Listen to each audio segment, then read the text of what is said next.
Oxidation of alkyne bye पर acid followed by hydrolysis. पिछले class में हम लोग देखे थे कि अल्कीन का अगर हम परऑक्सी एसिड के साथ रिएक्शन कराते हैं तो इपॉक्साइड का फॉर्मेशन होता है। अगर उस इपॉक्साइड का हम लोग फर्दर फिर हाइड्रोलिसिस कराते हैं तो हमें डाइऑल मिलता है। इस रिएक्शन को हम लोग एंटी डाइहाइड्रोक्सिलेशन रिएक्शन भी कहते हैं। एंटी इसलिए कि जो OH ग्रुप जो ऐड होता है वो अपोजिट साइड में ऐड होता है, और डाइहाइड्रोक्सिलेशन इसलिए क्योंकि 2OH ग्रुप जो है यहाँ पे ऐड हो रहा है। हाइड्रोक्सी ग्रुप के एडिशन को हम लोग हाइड्रोक्सिलेशन कहते हैं, और 2OH ग्रुप ऐड हो रहा है इसलिए इसे हम लोग क्या बोलेंगे, डाइहाइड्रोक्सिलेशन रिएक्शन।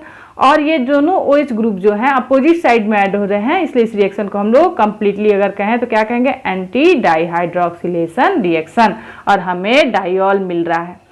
अल्कीन का अगर हम रिएक्शन कराएं पर एसिड के साथ तो इपॉक्साइड फॉर्म करेगा, और उस इपॉक्साइड का अगर हम फिर हाइड्रोलिसिस कराएंगे तो हमें अल्कीन डाइऑल का फॉर्मेशन होगा। अल्कीन डाइऑल का फॉर्मेशन होगा। ये एक एंटी एडिशन होगा।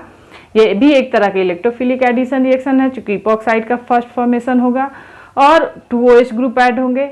जो हमें प्रोडक्ट मिलेगा वो रेसिमिक मिक्सचर मिलेगा, और ये रिएक्शन जो होता है 2 स्टेप रिएक्शन होता है। किसी तरह का रीअरेंजमेंट नहीं होगा, क्योंकि इपॉक्साइड का फॉर्मेशन हो रहा है, किसी तरह का कार्बोकैटायन का फॉर्मेशन नहीं हो रहा है। किस तरह से रेसिमिक मिक्सचर मिलता है ये हम लोग मैकेनिज्म से अच्छे से समझेंगे। अल्कीन लेंगे और उसका हम लोग पर एसिड के साथ रिएक्शन करा दें, या फिर मेटाक्लोरोपरबेंजोइक एसिड के साथ करा दें। जैसे हमने यहाँ पे RCO3H लिया है, जो कि R जो यहाँ पे है वो एलिफेटिक या एरोमेटिक कोई भी हो सकता है, तो इपॉक्साइड का फॉर्मेशन होगा। इपॉक्साइड के फॉर्मेशन तक हम लोगों ने पिछले रिएक्शन में देखा है। इपॉक्साइड जो फॉर्म करेगा वो क्या है, अब जो हमने उसका हाइड्रोलिसिस कराया है तो यहाँ पे मैंने एसिडिक हाइड्रोलिसिस कराया है, तो वो क्या करेगा, जो रिएक्शन मिक्सचर में H3O+ प्रेजेंट रहेगा, क्योंकि इस ऑक्सीजन के पास लोन पेयर है, तो ये अपना लोन पेयर को इस हाइड्रोजन को देगा और अपने साथ ऐड कर लेगा। अब ये ऑक्सीजन H3O+ में प्लस चार्ज ऑक्सीजन पे रहता है, ये कभी अपने पास नहीं रहने देगा, इस बॉन्ड के इलेक्ट्रॉन को ले लेगा और H2O का फॉर्मेशन कराएगा। यहाँ पे क्या है, जो H2O जो है, ये जो H2O है इस कार्बन पे या इस कार्बन पे दोनों पे अटैक कर सकता है। क्यों कर सकता है कि जब OH का फॉर्मेशन हुआ तो इस ऑक्सीजन पे प्लस चार्ज आ गया, तो ये ज़्यादा इलेक्ट्रोनिगेटिव है बनिस्बत की कार्बन के, तो इन दोनों कार्बन पे क्या डेल्टा प्लस चार्ज जनरेट हो जाएगा, इसके इलेक्ट्रॉन की ये ऑक्सीजन अपनी तरफ पुल करेगा। तो जो H2 में ऑक्सीजन के पास जो लोन पेयर है उसके साथ ये इस कार्बन पे भी अटैक कर सकता है इस तरफ से, और इस कार्बन के साथ भी अटैक कर सकता है इस तरफ से। दोनों में से किसी कार्बन पे अटैक करेगा। जब इस कार्बन पे अटैक करेगा, यहाँ वाले पे पाथ 1 अगर हम फॉलो करें, इस कार्बन पे अटैक करेगा तो ये बॉन्ड ब्रेक करेगा। लेकिन अगर इस कार्बन पे ये अटैक करेगा, इस ऑक्सीजन अपना लोन पे इस कार्बन को देगा तो ये बॉन्ड ब्रेक करेगा, कुछ इस तरह से। नेक्स्ट स्टेप में हम लोग देखते हैं किस किस तरह का यहाँ प्रोडक्ट फॉर्म करेगा।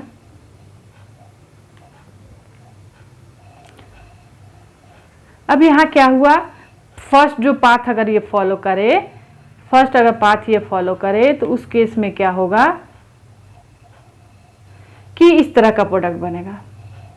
यहाँ पे क्या है, वेज बॉन्ड पे OH, जो यहाँ पे बॉन्ड था वो ब्रेक कर गया तो OH उस कार्बन पे चला गया और H2O यहाँ पे आ गया। इस ऑक्सीजन पे प्लस चार्ज आ जाएगा क्योंकि ये लोन पेयर अपना दे चुका है।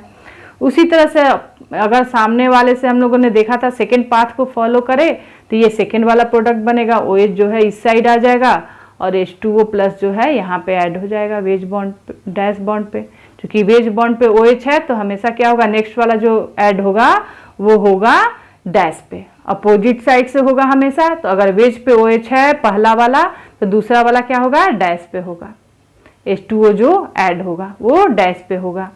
अब ऑक्सीजन जो है क्या करेगा, वो अपने पास तो कभी प्लस चार्ज को नहीं रहने देगा, तो जो भी वो हम हमेशा क्या होता है, वाटर बहुत ज़्यादा क्वांटिटी में हमने सॉल्वेंट को लिया रहता है, तो वो क्या करेगा, अपना लोन पेयर इसको दे देगा और यहाँ से ये जो है ऑक्सीजन इस बॉन्ड को ब्रेक करके इसके इलेक्ट्रॉन को ले लेगा। तो यहाँ से ये आके फिर H3O+ का फॉर्मेशन हो जाएगा, फर्दर फिर से H3O+ का फॉर्मेशन हो जाएगा इसके थ्रू, और वहाँ पे OH बॉन्ड का फॉर्मेशन हो जाएगा। OH कैसे,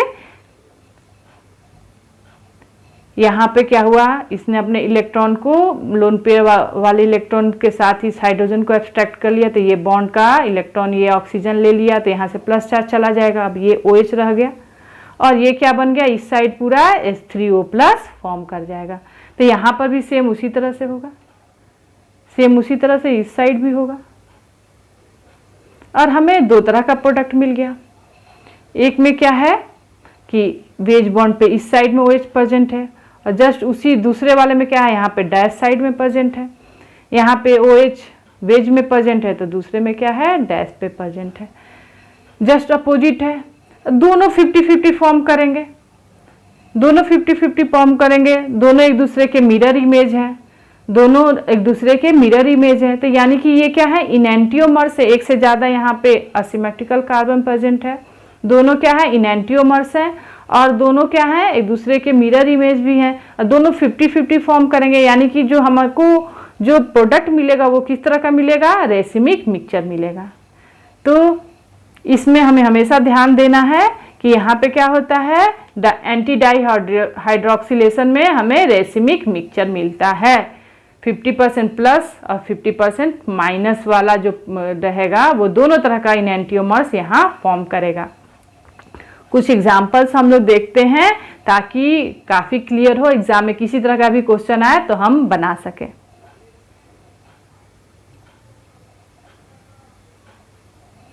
यहाँ पे मैंने ये अल्कीन लिया है और इसका क्या करा दिया, एक एरोमेटिक पर एसिड के साथ इसका रिएक्शन करा दिया तो इपॉक्साइड का फॉर्मेशन हो गया यहाँ पे।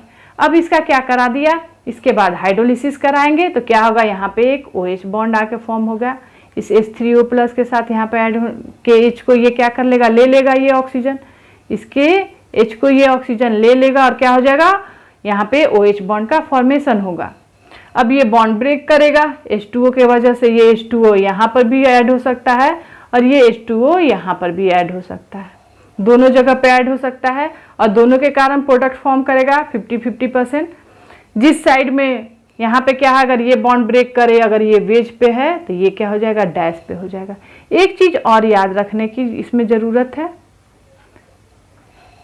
यहाँ पे देखिए अगर 1 वाला पाथ फॉलो किया है,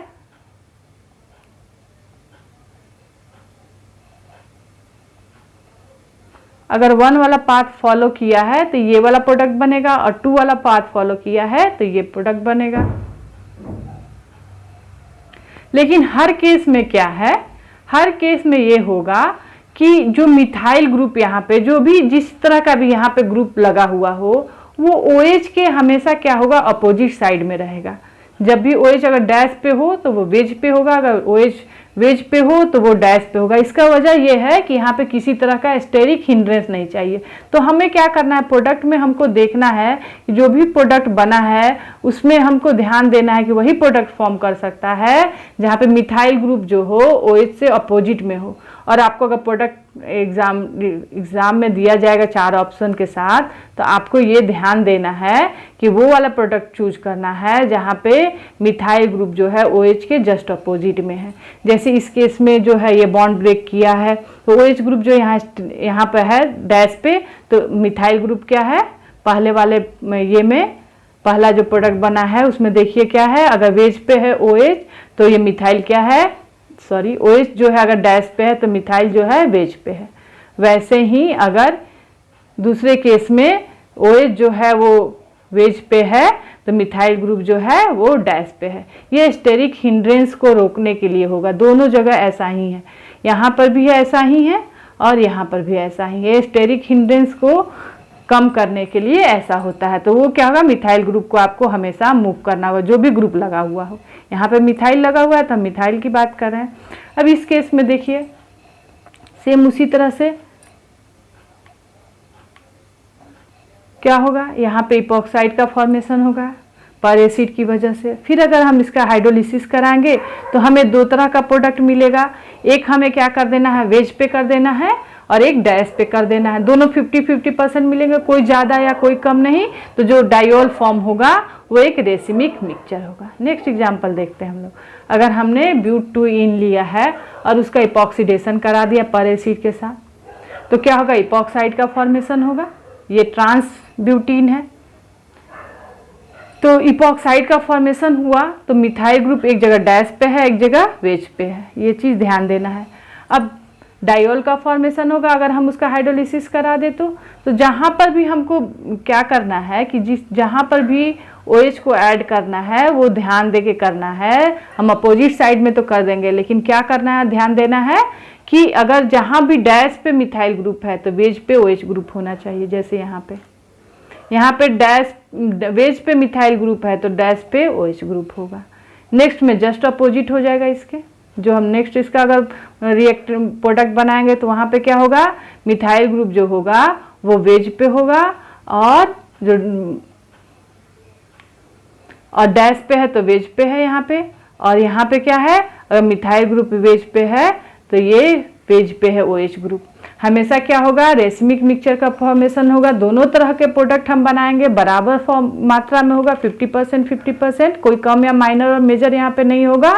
और हमेशा जो है स्टेरिक हिंड्रेंस का ध्यान देना है, अपोजिट साइड में OH को ऐड कर देना है और उस पोजीशन पे कार्बन के साथ जिस तरह का भी सब्स्टिट्यूशन हो, जिस तरह का भी ग्रुप लगा हुआ हो तो OH से उसको हमको क्या करना है, OH ग्रुप जो लगाएंगे उसके अपोजिट साइड में लगाएंगे। हमेशा अगर वेज पे है OH तो डैश पे जो भी ग्रुप लगा है उसको हम लोग डैश पे लगाएंगे।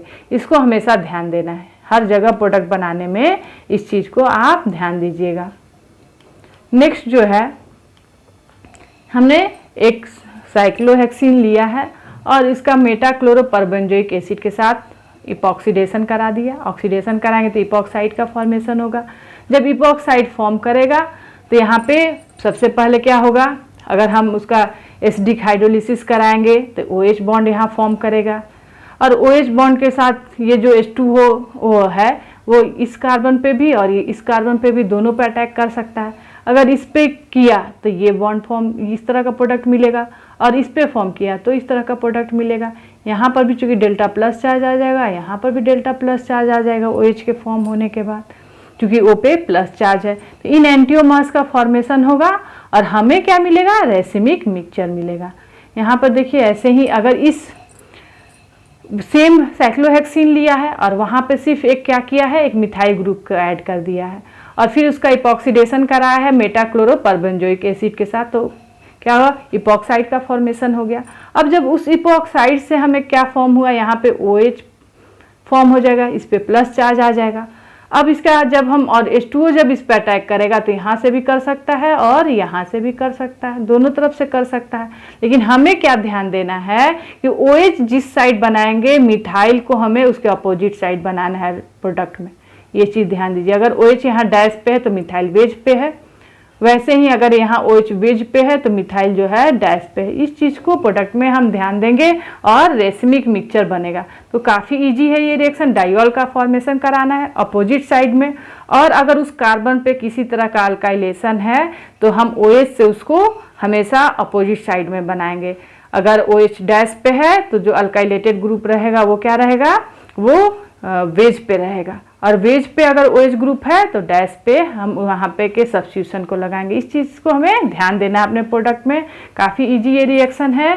एंड अपोजिट साइड में क्या कराना है, OH ग्रुप को ऐड कर देना है, 2 OH ग्रुप को ऐड कर देना है, डाइऑल का फॉर्मेशन कर देना है।